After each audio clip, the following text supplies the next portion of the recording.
Pet Life Radio. This is Pet Life Radio. Let's talk pets. ER Vet is brought to you by Heroes for Healthy Pets. We're passionate about your pet's health.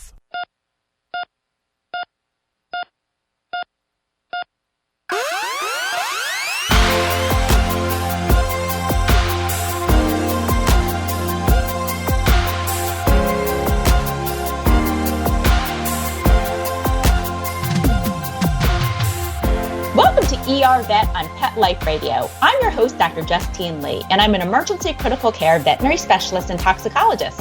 Thank you for joining us today. We're going to be talking with Dr. Suzy Fincham-Gray, who's an internal medicine specialist at the B Street Veterinary Hospital. We'll be right back after these messages.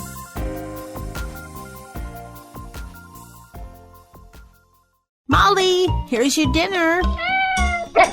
Zeus, that's not your food. Don't let that happen to your precious cat. Elevate your cat's eating experience with the Cat Tree Tray. The Cat Tree Tray keeps your cat's food off the floor and conveniently located on the cat tree. It's the perfect way to eat. It's a beautiful wrought iron tray that easily attaches to your cat tree and keeps dogs and other critters out of your cat's dish. A must for multi-pet households. There's a 6-inch tray for large bowls and a 4-inch tray for smaller bowls. Purchase your Cat Tree Tray today. Go right now to cattreetray.com. That's cattreetray.com. cattreetray.com. Let's Talk Pets on PetLifeRadio.com.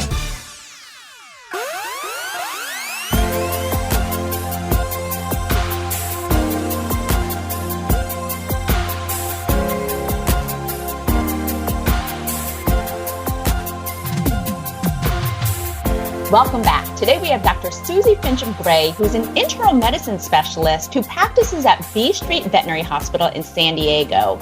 Dr. Fincham-Gray, thank you so much for joining us today on ER Vet. You're more than welcome, Dr. Lee. It's nice to speak to you. So give me a little bit of background about yourself and how you came about to actually practice as an internist in San Diego. Yeah, absolutely.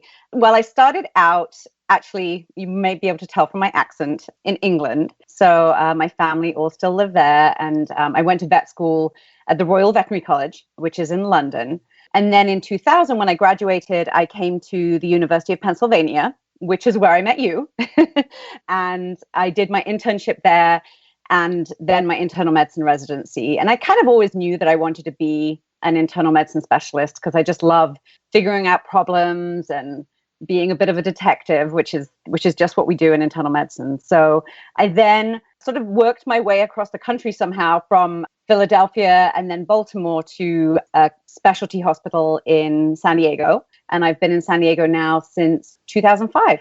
Wonderful. You know, one of the reasons why I wanted to bring you on today was because I know you've practiced all over the world and throughout the United States. And I wanted to talk about a topic that we're actually seeing quite a bit right now, especially with the Hurricane Irma and Hurricane Harvey and all this flooding that's going on. So I wanted to talk about what we call canine leptospirosis. It's sort of a mouthful, so we oftentimes call it lepto. But can you give us a little bit of background about what is it and how are dogs or people potentially exposed to this? Yeah, absolutely. So lepto, it is a very timely topic because, as you said, especially with a lot of the flooding, which we'll chat about in a second, it's a very prevalent disease and potentially it's going to increase, especially with the degree of flooding and that's going on the East Coast right now. So leptospirosis is an infection that's caused by a bacteria called Leptospira. And actually, if you look at it under the microscope, not that any of our listeners will, but it actually is pretty cool looking. It's kind of like a little spiral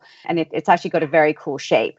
So it is a bacteria that is found commonly in the environment. There's a reservoir in wildlife, in rats, in raccoons, where they're excreting the bacteria in their urine. And so we find it commonly in the environment because unfortunately, we live alongside a lot of rats. And even if we're in the city, there's a pretty big rat population. So the bacteria is excreted in the urine. and then can live in water, which is why we're talking about the flooded areas and especially areas where it's kind of warm. The bacteria, the lepto, really likes to live in warm water. And so what can happen is dogs, or actually even people who potentially drink contaminated water, or who maybe are even walking through contaminated water, if they have abrasions or sores on them, can be exposed to the bacteria, and then that can be what makes them sick.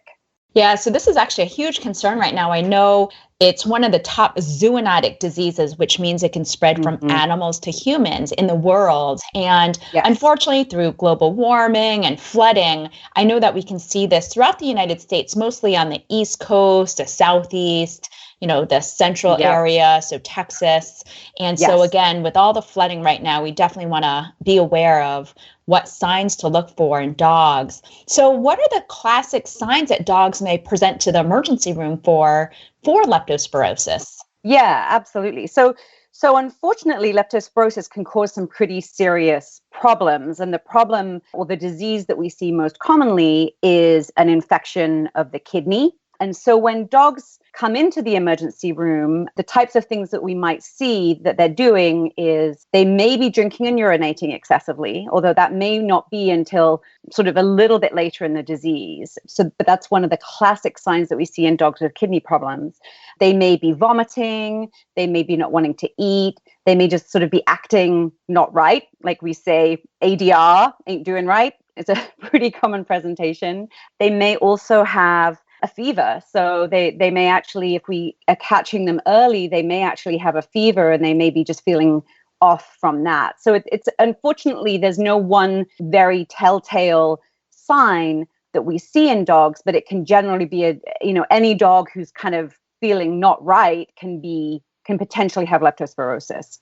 All right. And so I understand it's through exposure, usually through the gums or through drinking water, and unfortunately can end up attacking the kidneys and actually the liver. So most of the time, can veterinarians do routine blood work to actually screen and test for leptospirosis, or how are they going to see if a dog is having potential complications from leptospirosis? Yeah.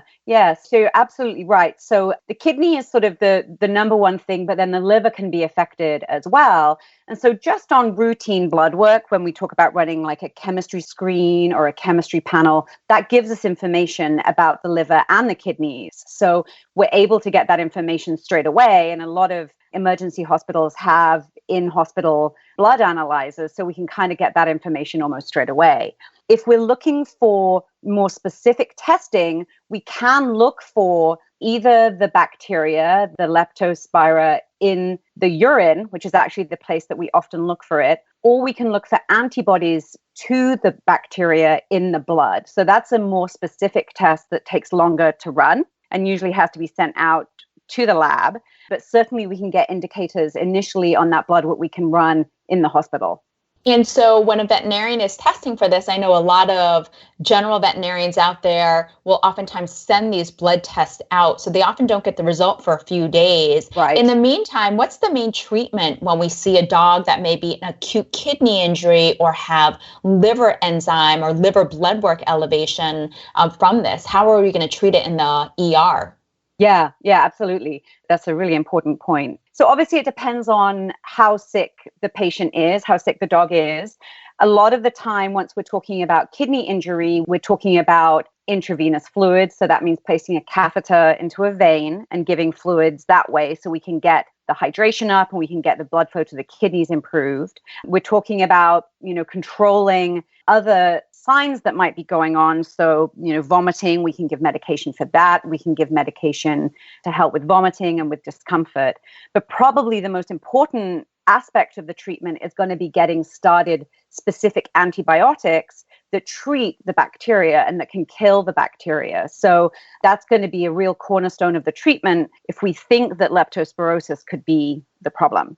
And I know that there's two main antibiotics that I use for the treatment of leptospirosis. It's usually a penicillin type antibiotic, so amoxicillin or something called clavamox, which is amoxicillin clavulanic acid, but you can also use doxycycline. And so while these are generally safe antibiotics, we don't want to routinely just put all dogs on this when they're acting sick, because we can see some side effects from the antibiotics. So what are some of the side effects that we can see from doxycycline? Yeah, doxycycline can be a fairly hard antibiotic on the gut sometimes. Some dogs seem to tolerate it just fine. Other dogs seem to have more problems with it. And of course, if you've got a dog who's already feeling sick and doesn't want to eat, sometimes doxycycline can really make it difficult to figure out whether those problems are from the treatment or from the disease. And so that's one of the things that I always worry about when I'm using doxycycline. And so, yeah, you're absolutely right, Dr. Lee. I tend to not just jump for them, but certainly if I have a high index of suspicion, that would be one of the treatments that we could consider.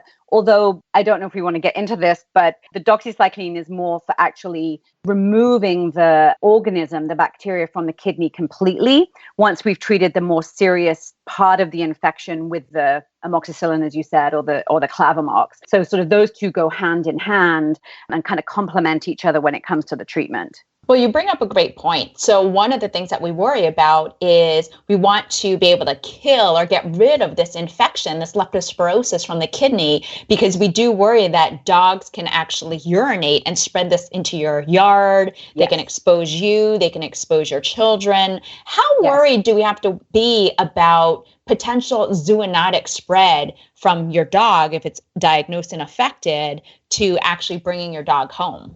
Yeah, absolutely. So once you start treatment, the important thing is that we as vets have to get rid of the organism that's in the kidney, because if we don't, then the organism can continue to be excreted or peed out basically in the urine every time they urinate. And so that's where the sort of the double treatment there with the antibiotics is so important.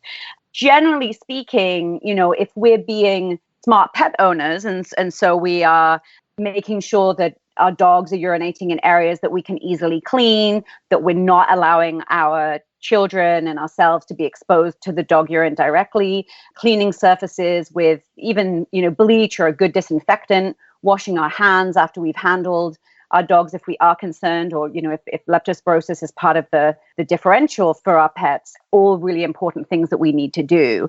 If you do those things, I think the risk of exposure is pretty small. But, if you're bathing in dog urine, then you may want to curb that habit.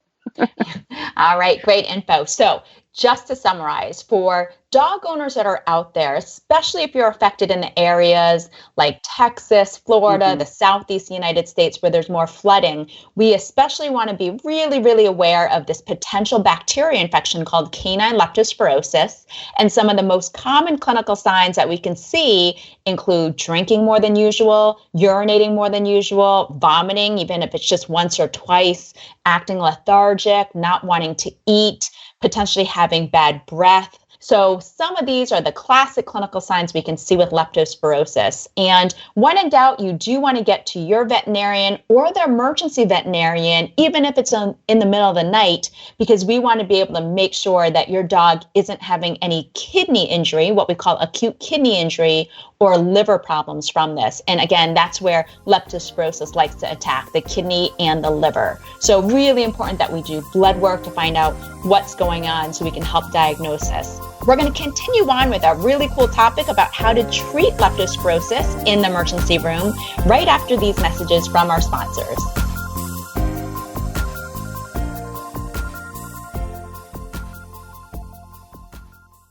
She was thrown out of a pickup truck. Somebody threw him out of a car and shattered his leg. They found her walking on the streets. Many have been abused, malnourished, eating garbage. Scabs, itching, licking, missing fur. There's this commercial on TV that the ASPCA does. They want you to send in $19 a month for a dog in the shelter. I think you should go and adopt a dog from the ASPCA and then get that dog on Dinovite. DINOVITE.com. You don't need to spend thousands on vet bills. The answer is nutrition. The omega-3 fatty acids. Flaxseed, zinc, alfalfa. The digestive enzymes that are cooked out of regular dog food. When you rescue a dog, You've got to feed them right for life. Every rescue deserves at least 90 days of Dinovite. 859-428-1000. 859-428-1000. Dinovite is nutrition. Dinovite for life. DINOVITE.com.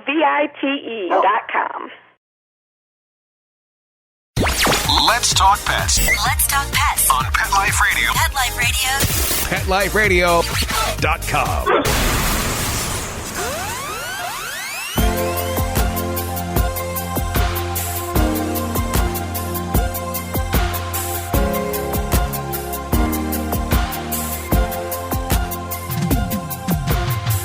Welcome back to ER Vet. We are on with Dr. Suzy Fincham-Gray, who's an internal medicine specialist at B Street Veterinary Hospital. And we're talking about a really scary bacterial infection called leptospirosis, which we see throughout the United States, but see more during the fall and during flooding conditions. So Dr. Fincham-Gray, I know we talked about some preliminary treatment, and again, that's going to include really aggressive IV fluids to flush out the kidneys, anti-vomiting medication, making sure we're not exposed to the urine as veterinary professionals while we're working in the hospital. And sometimes we'll actually monitor the blood work to make sure that the kidney function and the liver function is getting better. We talked about using antibiotics like penicillins or even doxycycline to treat this. What are some ways that pet owners can keep their dogs safe from being potentially exposed to canine leptospirosis? That's a good question, Dr. Lee. The main thing to think about with leptospirosis is that it likes to live in water. So which of course is why we're talking about it more in in Florida and in Texas, where there are areas that have been flooded, any standing water, so puddles, pools, lakes that dogs might drink from or even could go swimming in, can potentially expose them to the leptospira bacteria. And so really trying to avoid those areas or muddy, swampy areas where dogs like to go and romp around. It's a good idea, particularly when there's been a heavy rainfall and there's the flooding as recently, to really try and avoid those areas with your dogs if you can. Now, I know that when I went to vet school 20 years ago, what I was taught was when dogs are exposed to leptospirosis, it's usually those roaming outdoor farm dogs that are, big Labradors that are running around. And I know more recently, it's been really interesting because we've seen a change in population of who and what dogs are actually getting sick from lepto. It's smaller dogs, less than 10 to 15 pounds, that are often terriers that live right in the city, like downtown St. Paul, downtown Minneapolis, or downtown San Diego. And one of the reasons why we think we're seeing it more in smaller dogs is because of exposure to mouse and rat urine. And yes. I'm sure you ask owners all the time, does your dog swim or are they exposed to deer or raccoons? And most people don't think so. But I think people forget that, unfortunately, they're exposed to rat urine, which is disgusting, on a city sidewalk, right? Yeah, exactly. And so those dogs that, are only ever going out to the backyard, unfortunately, they are still being potentially exposed to leptospirosis. You're absolutely right. Our questions that we ask, that you're absolutely right. When I was at vet school too, those are the things we were always taught. Have they been around cows or, have they gone swimming? And now we really have to think a little bit differently about that. So, and I think the other thing that's interesting is, especially in a lot of urban areas, people, tending to have backyard chickens, and while they're really fun to have, they unfortunately also attract rats. And so if you're living in an urban environment where people have those kinds of pets in their backyard, that's also something to think about too, that the rat population there may be bigger than you would like to think of.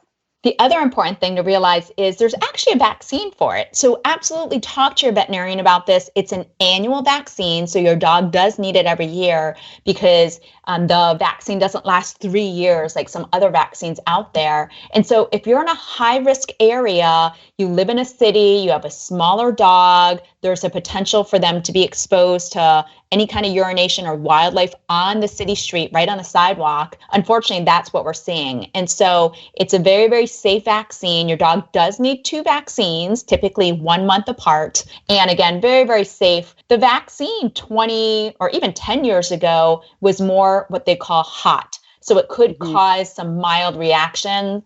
And the reason why is because the way they create the vaccine, it has a lot of protein in it in order for it to protect your dog. And that's been dramatically purified since then. So if you're nervous about the vaccine reaction, talk to your veterinarian, but the risk of it has dramatically decreased in the past decade. So the last thing I wanted to bring up is, what do you tell pet owners? Like, obviously, don't touch your dog's urine, but, do they have to bleach their backyard or bleach their house? How do they protect themselves? Yeah.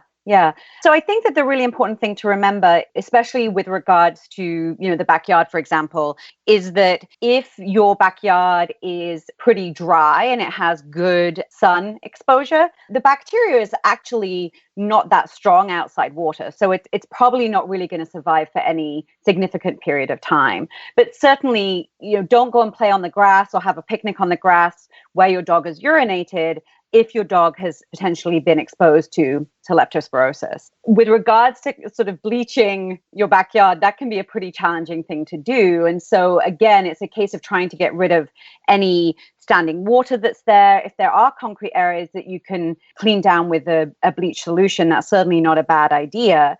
And then again, smart handling. So washing your hands.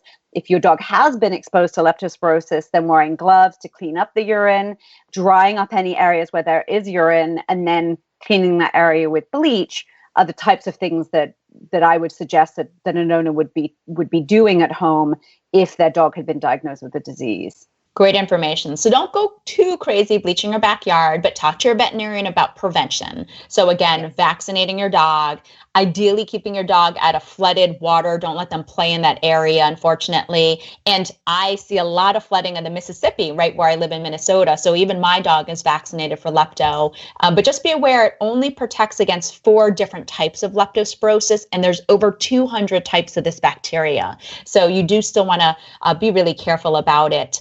And I think the most important thing, I tell owners not to freak out too much, because once we start your dog on the appropriate antibiotic for typically several days, then most of the time the risk of shedding it to you is very, very low. So again, don't worry too much, but it is important that we realize that it is a potential zoonotic risk. That's a good point, Dr. Lee. Certainly, it's important to remember that, especially if your dog has been in the hospital a couple of days recovering from the infection on IV fluids, by the time they get home and they've been on those antibiotics for several days, they're probably pretty safe. They're probably not excreting the bacteria to any significant extent at that point. Wonderful. Well, Dr. Suzy Fincham-Gray, it's been so fantastic having you on ER Vet today. And I understand you have a book coming out in April of 2018 called Chasing Zebras, Veterinarian Stories of Healing and Loving Animals. And I was just wondering if you could give us a little bit of background about what this book is about and how people can find it.